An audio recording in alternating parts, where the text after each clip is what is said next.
Hello everyone, আমি কুসুম। আপনাদের সকলকে স্বাগত জানিয়ে আমার এই ভিডিওটা শুরু করছি।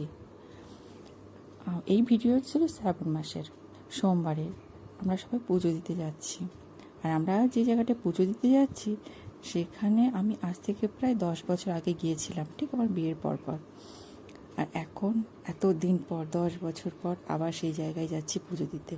আসলে যখন আমি পুজো দিতে গেছিলাম জায়গাটা আমার এত ভালো লেগেছিল যে আমি তখন ডিসাইড করেছিলাম যে কোনো এক শিবরাত্রিতে, না হয় কোনো এক শ্রাবণের সোমবারে আসবো এখানে আমি পুজো দিতে।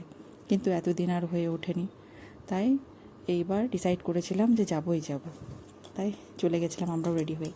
আমি শুনেছিলাম যে এখানে ভিড় হয়, কিন্তু এতটা ভিড় জানতাম না। তাও আমরা এসেছিলাম যদিও বা 2টোর পরে, দেখি এত লম্বা লাইন। তাও তো আমরা 2টোর পরে এসেছি বলে লাইনটা একটু খুব কম পেয়েছিলাম। আর নাকি যারা সকালে এসেছিল না তারা ঠিকমতো পুজো দিতে পেরেছে, না তারা নাকি ঠিকমতো জল দিতে পেরেছে। আর এই মন্দিরটা ছিল শিবডাঙ্গি। যারা গেছো তারা জানবে হয়তো মন্দিরটা কতটা সুন্দর আর কতটা শান্তিপ্রিয়।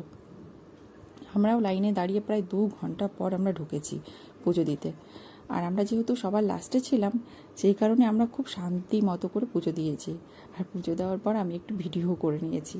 আসলে এত ভিড় হুড়োপাড়ার মধ্যে ভিডিও তো আর করা যায় না, কিন্তু ওই তো যেহেতু আমরা সবার লাস্টে ছিলাম আর ওই সময়টা প্রায় মন্দির ফাঁকাই হয়ে গেছিলো, সেই জন্য পুজো দিয়ে ভালো মতো মন্দিরটা ঘুরে একটু ভিডিও করে তারপরে এই তো আমরা দর্শন করে নিলাম খুব ভালো করে।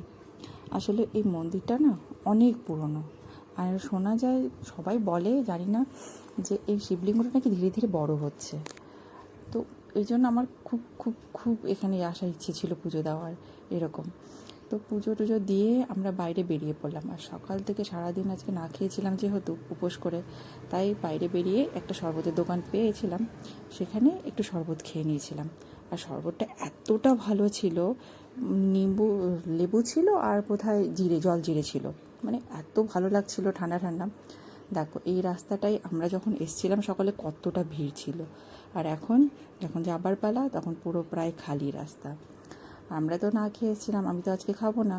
এদিকে মাসি বাড়ি থেকে খাবার নিয়ে এসেছিল, তাই ওখানে বসে মাসি আর মা দুজন মিলে খেয়ে নিচ্ছিল। আসলে ওরাও সকাল থেকে না খেয়েছিল।